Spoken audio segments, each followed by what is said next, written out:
السلام علیکم ورحمۃ اللہ وبرکاتہ۔ بسم اللہ الرحمن الرحیم، الصلاۃ والسلام علی رسول الکریم۔ الحمدللہ ثم الحمدللہ۔ سورۃ النساء کا سلسلہ جاری ہے اور سورۃ النساء کی آج ہم تقریباً 6 آیات کریں گے انشاءاللہ باذن اللہ۔ اللہ تعالیٰ سے دعا گو ہوں کہ اللہ تعالیٰ مجھے اس کو واضح کرنے کی توفیق عطا فرمائے اور آپ کو اس میں سمجھنے میں آسانی عطا فرمائے۔ پہلے میں قرأت کر دیتا ہوں۔ اعوذ باللہ من الشیطان الرجیم، بسم اللہ الرحمن الرحیم۔ وَلَا تُجَادِلْ عَنِ الَّذِينَ يَخْتَانُونَ أَنفُسَهُمْ إِنَّ اللَّهَ لَا يُحِبُّ مَنْ كَانَ خَوَّانًا أَثِيمًا يَسْتَخْفُونَ مِنَ النَّاسِ وَلَا يَسْتَخْفُونَ مِنَ اللَّهِ وَهُوَ مَعَهُمْ إِذْ يُبَيِّتُونَ مَا لَا يَرْضَى مِنَ الْقَوْلِ وَكَانَ اللَّهُ بِمَا يَعْمَلُونَ مُحِيطًا۔ ها أنتم هؤلاء جادلتم عنهم في الحياة الدنيا فمن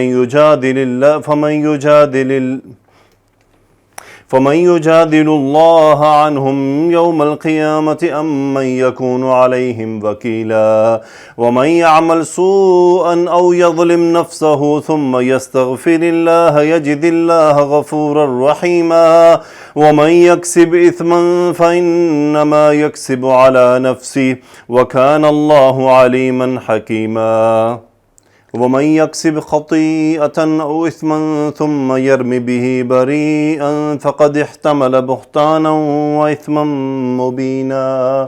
صدق اللہ العظیم۔ جی ہم اس کی پہلے ترکیب شروع کرتے ہیں، پھر ترجمہ اور ساتھ انشاءاللہ اس کی تفسیر ہوگی۔ ولا تجادل، جادل یجادل مفعول باب سے اس کا مطلب ہوتا ہے جھگڑا کرنا، اس طرح سے جھگڑا کرنا کہ بحث کرنا کسی کی طرف سے۔ ولا تجادل، انت فاعل نہیں ہے، یہ منع کیا جا رہا ہے، لا نہیں کا یہ سکون اس کی علامت ہے۔ ولا تجادل، آپ جھگڑا نہ کیجئے، ان حرف جر، الذین یختارون، اس میں موصول، یختارون صلہ باب افتعال سے، ہم اس کا فاعل، یہ صلہ ہے الذین کا، اور یہ پورا جملہ جو ہے یہ مجرور ہے ان کی وجہ سے اور یہ متعلق فعل ہے۔ ولا تجادل الذین یختانون انفسہم مفعول یختانون کا، اس کا مطلب خیانت کرنا۔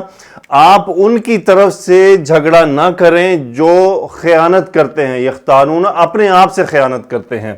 ان اللہ لا یحب من کان خوانا اثیما، اللہ اسم انا، اور یہ پوری آگے خبر و انا ہے، خبر و انا پورا جملہ فعلیہ ہے۔ ان اللہ لا یحب، لا نہیں کا نفی کا، احب یحب محبت کرنا باب افعال میں سے، ہاں با مادہ، لا یحب وہ نہیں کرتا محبت، من جو اس میں موصول ہے، کان خوانا اثیما، کانا اس میں اسم ہوا جو ہے وہ ہوا اس کے اندر موجود ہے اور یہ ریورٹ ہو رہا ہے من کی طرف۔ خوانن اثیمن خبر ہے کانا کا، خوان کا مطلب بہت زیادہ خیانت کرنے والا، اثیمن گناہ گار، یعنی اللہ تعالیٰ خائن اور گناہ گار، یعنی ایسا خائن جو گناہ گار بھی اس سے محبت نہیں کرتا۔ یستخفون، استخفا یستخفی باب استفعال چھپانا، ہم اس کا فاعل، یستخفون من الناسی، من حرف جر، ناسی لوگوں سے، یعنی اس کا مطلب شرمانا ہے۔ یستخفون من الناسی وہ لوگوں سے شرماتے ہیں یا چھپاتے ہیں۔ جی استخفا یستخفی کا مطلب چھپانا ہے، یستخفون وہ چھپاتے ہیں، من الناسی لوگوں سے، یہ متعلق فعل ہو گیا یستخفون۔ ولا یستخفون اور وہ نہیں چھپاتے، لا نفی کا، یستخفون ہم اس کا فاعل، لا یستخفون اور وہ نہیں چھپاتے، من اللہ اللہ سے، وہ یہ حال ہے، وَهُوَ مَعَهُمْ اور وہ ان کے ساتھ ہے، وہ مبتدا، معہم متعلق خبر، قائم مقام خبر ہو گئی۔ یستخفون من الناس لوگوں سے وہ چھپاتے ہیں، ولا یستخفون من اللہ اور اللہ سے نہیں چھپاتے، وَهُوَ مَعَهُمْ جبکہ وہ ان کے ساتھ ہوتا ہے، کس وقت؟ اذ یبیتون، اذ جب، بیت یبیت اس کا مطلب ہوتا ہے رات گزارنا، یبیتون باب تفعیل، ہم اس کا فاعل، اذ فعل مضارع جمع ذکر غائب کا صیغہ، اذ یبیتون جب وہ گزارتے ہیں رات، کس بات پر گزارتے ہیں؟ ما موصولہ، لا نفی کا، یردا، رضی یردا فعل ماضی فعل مضارع واحد مذکر غائب کا صیغہ ہوا اس کا فاعل اور یہ اللہ کی طرف ہے. ما لا یرضا اس بات کے لیے گزارتے ہیں لا یرضا جس سے وہ خوش نہیں ہے من القولی بات سے، یعنی اذ یبیتون ما لا یرضا من القولی وہ اس بات میں رات گزارتے ہیں جو اللہ کو ناپسند ہے. وکان اللہ اسم کانا یہ متعلق خبر کانا اور یہ ہے خبر کانا حالت نصب میں ہے. وکان اللہ اور اللہ یعملون عمل یعملو عمل کرنا ما موصولہ اللہ بما یعملون محیطن محیطن کا مطلب ہے احاطہ کیے ہوئے ہونا. اللہ احاطہ کیے ہوئے ہے بما لا یعملون اس کے بارے میں جو وہ کرتے ہیں، یعنی اللہ سبحانہ وتعالی ان کے عملوں کا احاطہ کیے ہوئے، اللہ کے علم میں ہے وہ تمام عمل. فعل مضارع جمع مذکر غائب ہم فاعل. ہاں یہ تنبیہ کے لیے ہے. ہاں انتم تم ہاؤلائی دور کا اشارہ قریب کا اشارہ یہ سب. انتم ہاؤلائی تم وہی ہو. جادلتم فعل ماضی جمع مذکر حاضر کا صیغہ انتم فاعل. جادل یجادلو پھر وہی جھگڑا کرنا. ہاں انتم ہاؤلائی تم وہی ہو. جادلتم تم جھگڑا کرتے ہو. انہم ان کے بارے میں. فی الحیات الدنیا دنیاوی زندگی میں. یہ مرکب توصیفی فی حرف جر یہ متعلق فعل ہو گیا. جادلتم انہم فی الحیات الدنیا تم ان کے بارے میں دنیاوی زندگی میں جھگڑا کرتے ہو. من شرطیہ استفہام ہے کوسچن ہے. من کون. یجادل شرطیہ ہوتا تو یہ یہاں پہ مجزوم ہوتا. فمن یجادل اللہ اللہ اسم الجلالہ مفعول یجادل کا اور یہ اس کا اسم فاعل ہے.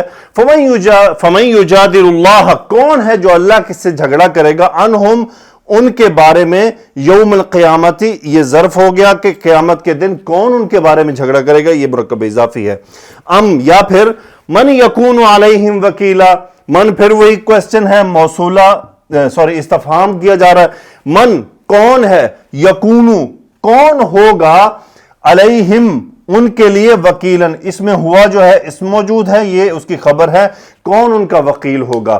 یہ آیت مبارکہ بیسیکلی ان لوگوں کے لیے ہے کہ جو گناہ گاروں کی طرف سے ان کی طرف سے لڑائی کرتے ہیں یا ان کی طرف سے مجادلہ کرتے ہیں بحث مباحثہ کرتے ہیں جیسا کہ وکیل لوگ جو ہیں یعنی ان کو پتہ ہوتا ہے کہ یہ آدمی گناہ گار ہے یہ غلط ہے اس نے غلطی کی ہے وہ ان کی طرف سے وکیل بن کر کھڑے ہو جاتے ہیں. ان کے بارے میں اللہ فرما رہے ہیں کہ تم دنیاوی زندگی میں ان کی طرف سے جھگڑا کرتے ہو. فمن یجادل اللہ قیامت کے روز گناہ گاروں کی طرف سے کون اللہ کے ساتھ مباحثہ کرے گا. یوم القیامتی. من یکون علیہم وکیلا کون ہوگا ان کا کارساز یا ان کا وکیل اس دن کون بات کرے گا. ومن یعمل اب یہ گناہ ہے کہ کسی غلط آدمی کی طرف سے کسی گناہ گار کی طرف سے اس کی طرف داری میں بولنا جبکہ معلوم ہو کہ یہ گناہ گار ہے. وَمَن يَعْمَلْ سُوءًا من شرطیہ ہے. اب یہ عمل یعمل عمل کرنا اس میں فعل مضارع ہوا فاعل. وَمَن يَعْمَل جس نے جو عمل کرتا ہے سُوءًا برا گناہ کرنا یہ مفعول ہے عمل کا. او یظلم یا پھر ظلم یظلم ظلم کرنا. نفسہ مفعول اپنے آپ پر ظلم کر لیتا ہے. ہو ریورٹ ہو رہا ہے اس کے فاعل ہوا کی طرف. ثم پھر یستغفر اللہ. اب یہ جواب شرط آ گیا اس لیے یہ مجزوم ہوا تھا ملانے کے لیے زیر دے دی گئی. استغفر یستغفر توبہ کرنا.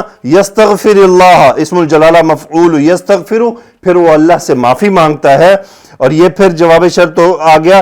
یجد اللہ وجد یجد پانا یہ مضموم. یجد اللہ اسم الجلالہ مفعول یجد وہ پائے گا اللہ کو یا پاتا ہے اللہ کو. غفوراً معاف کرنے والا. رحیماً رحم کرنے والا. یہ دونوں مفعول ہو گئے یجد کے لیے. وَمَن یکسب کسب یکسب کمانا کا معنی میں آتا ہے. وَمَن یکسب شرطی آ گیا. یکسب مجزوم ہو گیا فعل مضارع ہوا فاعل. وَمَن یکسب اسمن یعنی اب یہاں گناہ کمانے سے مراد ہے گناہ کرے. وَمَن یکسب جو گناہ کرتا ہے فَإِنَّمَا جواب شرط اِنَّا پھر ما یعنی یہ حصر کا مفہوم ہو گیا صرف. یکسب علی نفسی فَمَن يَكْسِبْ اِثْمًا فَإِنَّمَا يَكْسِبُ عَلَى نَفْسِهِ، یکسب کا فعل مضارع ہوا اس کا فاعل، وہ کماتا ہے علی نفسه، اپنے جان پر. اس سے مراد ہے کہ اس کا وبال اس کے اپنے اوپر ہے، یا اس کا گناہ اس کے اپنے اوپر ہے، اس کا ایفیکٹ اس کے اپنے اوپر آئے گا. وَمَن يَكْسِبْ اِثْمًا فَإِنَّمَا يَكْسِبُ عَلَى نَفْسِهِ، اس کی اپنے آپ پر اس کا ایفیکٹ ہے. وَكَانَ اللَّهُ اسم کانا خبر، وَكَانَ اللَّهُ عَلِيمًا حَكِيمًا، اور یقیناً اللہ جو ہے وہ کیا، علیمًا جاننے والا، حکیمًا حکمت والا ہے. وَمَن يَكْسِبْ کسب یکسب، پھر وہی وَمَن يَكْسِبْ خَطِیَّةً یہ مفعول ہو گیا، اور جس نے کیا خطا یعنی کوئی خطا کی، او اسمن یا پھر کوئی گناہ کیا، ثم پھر یرمی رما یرمی یہ باب ضربہ سے آتا ہے، اس کا مطلب تو بیسیکلی ہوتا پھینکنا. وما یرمی، اب یہ با کی وجہ سے اس کا میننگ جو ہے تہمت لگانے پہ چلا گیا. ثم یرمی بھی، پھر فعل مضارع واحد مذکر غائب، پھر وہ لگاتا ہے بہتان بھی اس کے ذریعے، یعنی اس گناہ کے ذریعے، بریئن مفعول ہے یرمی پر، کسی بری آدمی پر، بے گناہ آدمی پر اس کا الزام لگاتا ہے. فقد پس، احتمل یحتمل باب افتعال سے اس کا مطلب ہوتا ہے بوجھ اٹھانا. فقد احتمل ہوا اس کا فاعل فعل ماضی، پس اس نے اٹھایا بوجھ، بہتانن مفعول یعنی کس چیز کا بوجھ، ایک بہتان کا، یعنی اس نے بہتان لگا دیا. وَإِثْمًا اور گناہ کا، مبینن کھلا، یہ اس کی صفت آ گئی، یہ دونوں موصوف ہیں. یعنی اگر وہ کسی آدمی، ایک تو اس نے خود گناہ کیا ہے، پھر وہ کسی، پہلے تو اس کا گناہ کا وہ وزن ہے، پھر اس نے کسی بری آدمی یعنی کسی بے گناہ آدمی پر اس کا الزام لگایا، تو اب اس کا گناہ وہ ڈبل ہو گیا. یہ 6 آیات ہیں، بہت امپورٹنٹ ہیں ہم سب کے لیے. ہمیں عدل کے ساتھ کھڑے رہنا ہے، ہمیں بے گناہ کا ساتھ دینا ہے، گناہ گار کا ساتھ نہیں دینا. آپ جھگڑا مت کریں. عن الذین یختانون انفسہم، جنہوں نے اپنی جانوں کے ساتھ کیا ہے، خیانت کی ہے. ان اللہ لا يحب من کان خوانا اثیما، اللہ تعالیٰ خیانت کرنے والے گناہ گار کو پسند نہیں فرماتا. یستخفون من الناس، کتنوں کا حال ہے آج ایسا، یعنی ہم گناہ کرتے ہوئے کیا ہے، لوگوں سے چھپاتے ہیں، اور جس رب سے چھپانا ہے اس سے ہم چھپاتے نہیں ہیں. یستخفون من الناس، لوگوں سے چھپاتے ہیں. ولا یستخفون من اللہ، اور اللہ سے نہیں چھپاتے. وَهُوَ مَعَهُمْ، اور وہ ان کے ساتھ ہوتا ہے. اِذْ يُبَيِّتُونَ، جب وہ رات گزارتے ہیں ایک مشورے میں، مَا لَا يَرْضَى مِنَ الْقَوْلِ، اس بارے میں جو اللہ کو پسند نہیں ہے، جس سے اللہ راضی نہیں ہے. اس کو آپ عام پر بھی لے سکتے ہیں کہ ہم وہ گناہ جو کرتے ہیں، جو چھپ چھپا کر لوگوں سے، اور اللہ تو ہمیں اس وقت دیکھ رہا ہوتا ہے، لوگوں سے ہم چھپا رہے ہوتے ہیں، اور اللہ سبحانہ و تعالیٰ اس سے راضی بھی نہیں ہے، پھر بھی ہم وہ عمل کر رہے ہوتے ہیں. وَكَانَ اللَّهُ بِمَا يَعْمَلُونَ مُحِيطًا، وہ جو کچھ کر رہے ہیں اللہ نے اس کا احاطہ کیا ہوا ہے. ہاں تم ہؤلاء، ہاں تم وہی ہو، جادلتم، تم نے جھگڑا کیا، عنہم فی الحیات الدنیا، ان کے بارے میں دنیاوی زندگی میں. فَمَن يُجَادِلُ اللَّهَ، تو قیامت کے دن، عنہم یوم القیامت، قیامت کے روز کون ہے جو ان کی طرف سے اللہ کے ساتھ مباحثہ کرے گا. من یکون علیہم وکیلا، کون ان کا وکیل ہوگا. ومن یعمل سوءا یظلم نفسہ، جو گناہ کرے اپنے آپ پر ظلم کر بیٹھے، ثم یستغفر اللہ، پھر وہ اللہ تعالیٰ سے معافی مانگے، یجد اللہ غفور الرحیم، وہ اللہ تعالیٰ کو معاف کرنے والا، رحم کرنے والا پائے گا. ومن یکسب اثما، اور جو گناہ کرے گا، فانما یکسب علی نفسہ، اس کا اثر، اس کا ایفیکٹ، اس کا وبال اسی پر ہے. وکان اللہ علیما حکیما، اللہ تعالیٰ خوب جاننے والا اور حکمت والا ہے. ومن یکسب خطیئۃ، اور جو کوئی گناہ کر بیٹھے، او اثما، اور یا کوئی خطا ہو، ثم یرمی بہ بریئا، پھر وہ اس کا بہتان کسی بے گناہ پر لگا دے، فقد احتمل بہتانا و اثما مبینا، تو یقیناً اس نے ایک بہتان کا بوجھ اٹھایا اور کھلے گناہ کا بوجھ اٹھایا. ہمارے ہاں تو یہی ہوتا ہے کہ لوگ قصوروار ہوتے ہیں اور بے گناہ کو اس میں پھنسا دیتے ہیں. تو قیامت کے روز یہ معاملہ بہت خطرناک ہو جائے گا. آج تو وکیلوں کے ذریعے یہ پیسے دے کر اپنی جان چھڑوا لیتے ہیں، روز قیامت نہ جانے ان کے ساتھ کیا ہوگا. تفسیر ابن کثیر میں دیکھتے ہیں جی کیا فرماتے ہیں مولانا صاحب.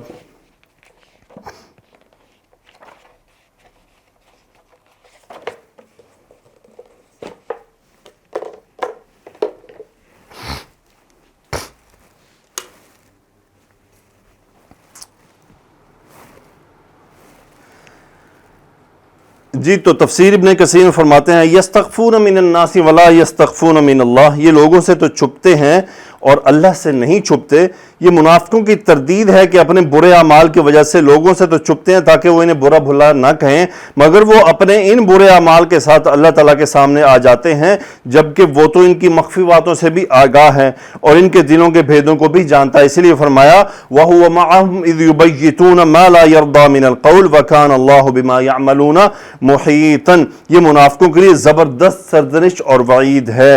پھر فرمایا اللہ نے ہاں انتم ہؤلائی جادلتم عنہم فی الحیات الدنیا، ہاں تم لوگ دنیا کی زندگی میں تو ان مجرموں کی طرف سے بحث کر لیتے ہو۔ فرض کرو کہ یہ لوگ اگر اس وجہ سے دنیا میں کامیاب بھی ہو جائیں تو یہ جو ظاہر کرتے ہیں، جسے ان کے احکام کے سامنے ظاہر کیا جاتا ہے، جو ظاہری حالات کے مطابق فیصلہ کرتے ہیں، وہ اسی بات کے مکلف ہیں، تو کل روز قیامت اللہ کے سامنے وہ کیا کریں گے جو ظاہر اور خفیہ تمام حالات کو جانتا ہے۔ امن یکون علیہم وکیلا، یا کون ان کا وکیل بنے گا۔ توبہ استغفار کی ترغیب۔ اللہ تعالیٰ اپنے جود و کرم کا تذکرہ کرتے ہوئے فرما رہا ہے کہ جو شخص توبہ کرے، خواہ اس نے کوئی بھی گناہ کیا ہو تو وہ اس کی توبہ کو قبول فرما لیتا ہے۔ وَمَن يَعْمَلْ سُوءًا أَوْ يَظْلِمْ نَفْسَهُ ثُمَّ يَسْتَغْفِرِ اللَّهَ يَجِدِ اللَّهَ غَفُورًا رَحِيمًا، اور جو شخص کوئی برا کام کر بیٹھے، اپنے حق میں ظلم کر لے، پھر اللہ سے بخشش مانگے تو اللہ کو بخشنے والا مہربان پائے گا۔ حضرت ابن عباس رضی اللہ تعالی عنہ نے اس کے بارے میں فرمایا ہے کہ اس میں اللہ تعالیٰ نے اپنے بندے کو اپنے عفو، حلم اور کرم، وسعت رحمت اور مغفرت کے بارے میں بتایا ہے کہ جو شخص کوئی بھی چھوٹا بڑا گناہ کر بیٹھے پھر اللہ سے بخشش مانگے تو اللہ تعالیٰ بخشنے والا اور مہربان ہے۔ رسول اللہ صلی اللہ علیہ وآلہ وسلم نے فرمایا جو مسلمان کوئی بھی گناہ کر بیٹھے پھر وضو کر کے 2 رکعت نماز پڑھ لے اور اللہ تعالیٰ سے اس گناہ کی معافی مانگے تو اللہ تعالیٰ اسے معاف فرما دیتا ہے۔ پھر آپ نے یہ 2 آیات فرمائیں جو ابھی ہم نے پڑھی، وَمَن يَكْسِبْ إِثْمًا فَإِنَّمَا يَكْسِبُ عَلَى نَفْسِهِ، اور جو کوئی گناہ کرتا ہے تو اس کا وبال اسی پر ہے۔ جیسا کہ اللہ تعالیٰ نے فرمایا وَلَا تَزِرُ وَازِرَةٌ وِزْرَ أُخْرَى، اور کوئی اٹھانے والا دوسرے کا بوجھ نہیں اٹھائے گا، یعنی کوئی کسی کا کام نہیں آئے گا، ہر شخص کو اپنے اعمال کا خود حساب دینا ہوگا، کوئی کسی کے اعمال کا بوجھ نہیں اٹھائے گا۔ اسی لیے تو اس نے فرمایا وَكَانَ اللَّهُ عَلِيمًا حَكِيمًا، اور اللہ جاننے والا اور حکمت والا ہے، اور یہ اس کی علم و حکمت اور عدل و رحمت ہی کا تقاضا ہے کہ ہر شخص کا گناہ کا وبال اسی پر ہو اور اس کے سوا کسی اور پر نہ ہو۔ یہ تو تفسیر ابن کثیر تھی۔ اللہ تعالیٰ سے دعا ہے کہ ہمیں یہ سلسلہ جاری رکھنے کی توفیق عطا فرمائے۔ سبحانک اللہم و بحمدک، نشہد ان لا الہ الا انت، نستغفرک و نتوب الیک۔ اللہم صلی علی سیدنا و مولانا محمد وعلی آلہ و اصحابہ و اہل بیتہ وبارک وسلم تسلیما کثیرا، آمین یا رب العالمین۔